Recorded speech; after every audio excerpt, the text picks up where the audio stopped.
अस्सलाम वालेकुम everybody, I hope you all are good. मैं काफ़ी दिनों बाद वीडियो बना रही हूँ। तो एज़ यू ऑल नो कि CSS 2026 का जो पेपर आया था GSA का, इट वाज क्वाइट ट्रिकी। तो हमने आज जनरल एबिलिटी का क्वेश्चन नंबर 1 सॉल्व करना है, ठीक है। अच्छा, question number 1 says a population of 120 individuals, पहले आपने इसको चेंज कर देना है, yes. 120 individuals contains 45 engineers, 30 teachers and the rest are administrators. अच्छा, सबसे पहले आपका काम क्वेश्चन में ये होता है कि आपने ढूंढना है कि आपको गिवन क्या है और रिक्वायर्ड क्या है। Getting it? गिवन का मतलब ये है कि क्वेश्चन में आपको कुछ चीज़ें मिली होती हैं ताकि आपने वो क्वेश्चन को आंसर करना होता है, ठीक है। और रिक्वायर्ड क्या होता है? जो आपसे पूछा गया है क्वेश्चन में, सिंपल। तो मेरी आदत है कि जब भी मैं क्वेश्चन GSA का करती हूँ पेपर में, तो मैं पहले यहाँ पे लिखती हूँ डेटा और उसके नीचे मैं लिखती हूँ गिवन एंड यहाँ पे रिक्वायर्ड, ठीक है। तो गिवन में आप लिख लें कि अ पॉपुलेशन ऑफ 120 इंडिविजुअल्स, मतलब कि हमारे पास क्या गिवन है? टोटल पॉपुलेशन, उसको डिनोट करते हैं एन से, दैट इज इक्वल टू 120, ठीक है। उसके साथ क्या है? Individuals contains 45 engineers. तो इंजीनियर्स कितने हैं? 45 हैं। एक minute, let me change the settings first. Okay, 45। उसके साथ वी हैव 30 टीचर्स, ठीक है। टीचर्स को हम नोट करते हैं T से। आपके पास total population is 120, engineers are 45 and teachers are 30, ठीक है। उसके बाद वो कह रहा है कि जो बाकी है ना 120 में से इंजीनियर्स और टीचर्स को छोड़ के, वो क्या है? एडमिनिस्ट्रेटर्स, ठीक है। उनका प्रोफेशन क्या है? एडमिनिस्ट्रेटर्स है, वो सिंपल। तो हमने कैसे फाइंड आउट करना है? ऑफकोर्स टोटल कितने हैं? 120, उनको हम माइनस कर देंगे किस में से? 45 प्लस 30, ठीक है। 45 प्लस 30 इज 75 ऑफ कोर्स। तो 120 में से 75 गए तो कितने बचे? 45। तो अब हमारे पास आ गए 120 टोटल पॉपुलेशन है, उसमें से 45 इंजीनियर्स हैं, 30 टीचर्स हैं एंड 45 कितने हैं? एडमिनिस्ट्रेटर्स, ठीक है। तो ये टोटल करेंगे तो ये कितने हो जाएंगे? 120 ऑफ कोर्स। रिक्वायर्ड क्या है?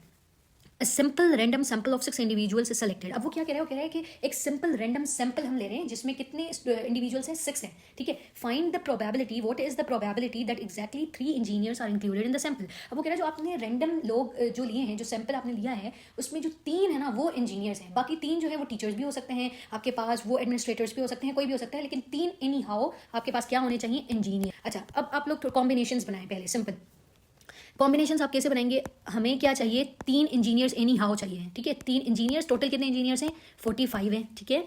उसके बाद हमारे पास 3 और बचे, क्योंकि सैंपल कितने का चाहिए? 6 का, ठीक है। हमारे पास 6 का सैंपल होना चाहिए, 3, 4, 5 एंड 6, ठीक है। इसमें से number 1 engineer, number 2 engineer, number 3 engineer, और ये एडमिनिस्ट्रेटर भी हो सकता है, टीचर भी हो सकता है, ये भी एडमिनिस्ट्रेटर टीचर, ये भी एडमिनिस्ट्रेटर टीचर, ठीक है। तो अब ये 3 को तो हमने समझें कि यहाँ पे सिलेक्ट कर लिया, ठीक है। अब ये जो 3 बचे, ये बताएं कितने टोटल कितने हैं? एडमिनिस्ट्रेटर प्लस टीचर करेंगे तो कितने हैं? 45 प्लस 30 इज 75। तो 75 में से कितने सिलेक्ट करने हैं? 3, क्योंकि 3 ये हो गए, 3 ये हो गए। हमें कितने चाहिए? 6 चाहिए, जय सिंपल, ठीक है। कॉम्बिनेशन आपने बना ली।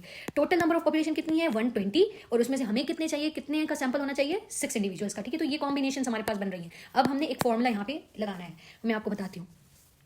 अच्छा, इस फॉर्मूला को हम कहते हैं hypergeometric formula. Hypergeometric formula, जो हाइपर ज्योमेट्रिक फॉर्मूला है ना, वो फॉर्मूला ये है, probability is equal to ways to get, simple language में आपको समझा रही हूँ, to get what you want, ठीक है। व्हाट यू वांट, जो आपका क्वेश्चन की रिक्वायरमेंट है, divided by total possible ways, total possible veg.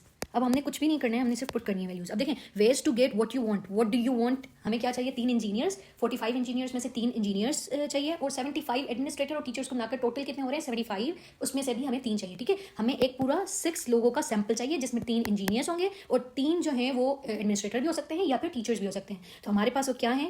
45 3 and then we have 75 3, ठीक है। तो ये दोनों आ जाएंगे मल्टीप्लीकेशन में। This is a formula, okay. I know this is a new formula, लेकिन हमने जब क्लासेस में पढ़ा था तो हमने कॉम्बिनेशन पढ़ा था, ठीक है। हर बार CSS में कुछ ऐसा आता है जो कि आप लोग को ऑफकोर्स नहीं आता। तो हमने क्या करना है? ज़्यादा से ज़्यादा प्रैक्टिस करनी होती है, जितना ज़्यादा हो सके उतने ज़्यादा क्वेश्चन निकालें, उनको सॉल्व करें। जब तक प्रैक्टिस नहीं करेंगे तब तक जनरल एबिलिटी जो है वो सॉल्व नहीं होगी। और अब तो क्वेश्चन क्रैमिंग बेस्ड आते ही नहीं है कि किसी का एरिया निकाल दें या किसी का वॉल्यूम निकाल दें, अब वो क्वेश्चन आते ही नहीं है, ठीक है। So what we have to do, we have to practice as much as we can, ठीक है। और डिवाइडेड बाय क्या है? Total possible ways. Total possible ways क्या है? 120 में से 6 हमें चाहिए। टोटल नंबर ऑफ पॉपुलेशन ये है और हमें कितना चाहिए? 6, ठीक है। तो that's how we will be solving it. ये हमारी है प्रोबेबिलिटी। ये फॉर्मूला आप लोगों ने थोड़ा सा माइंड में बिठा देना है, ठीक है।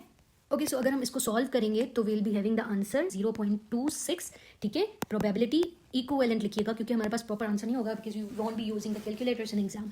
तो हम 0.26 इक्विवेलेंट लिख लेते हैं, ठीक है। या तो आप ऐसे भी लिख सकते हो, या तो आप प्रोबेबिलिटी को फिर परसेंटेज में भी लिख सकते हो। परसेंटेज में कैसे करना होता है? इनटू 100 कर दें तो इट वुड बी 26%, ठीक है। तो ये आपने माइंड में बिठाना है। अच्छा, अब ये चीज़ जो है वो कैसे सॉल्व करनी है ये भी हम जो है कर लेते हैं। ये पार्ट 2 में मैं आप लोगों को समझा देती हूँ, ठीक है। ओके अब 45 कॉम्बिनेशन 3 को हम ए से भी लिखते हैं कॉम्बिनेशन 3, ठीक है। इसका एक फॉर्मूला है, इसका फॉर्मूला ये है n factorial divided by r factorial n minus r factorial, ठीक है। n क्या है, टोटल नंबर जो कि क्या है ये 45, r इज रिक्वायर्ड जो आपकी 3 है, ठीक है ना। तो n is 45 divided by r is 3 factorial, n is 45 minus 3। हमने क्या करना है अब इस स्टेप में, सिर्फ पुट करना है, हम सिर्फ पुट कर रहे हैं वैल्यूज को, ठीक है। 45 अच्छा फैक्टोरियल का मतलब ये होता है कि फॉर एग्जांपल 3 फैक्टोरियल है ना, उसको आप कैसे सॉल्व करेंगे, 3 इंटू 2 इंटू 1, ठीक है। जिस नंबर का फैक्टोरियल है उसको डिसेंडिंग ऑर्डर में हर नंबर से मल्टीप्लाई करवाना है टिल 1, ये आप लोगों ने माइंड में बिठाना है, ठीक है। तो अगर 45 फैक्टोरियल है तो it would be 45 into 44 into 43 into 42 into 41 और ये फिर चलता जाएगा 1 तक, ठीक है। ये आपने माइंड में बिठाना है। अब 3 का क्या होगा, 3 into 2 into 1, 45 minus 3 would be 42 factorial.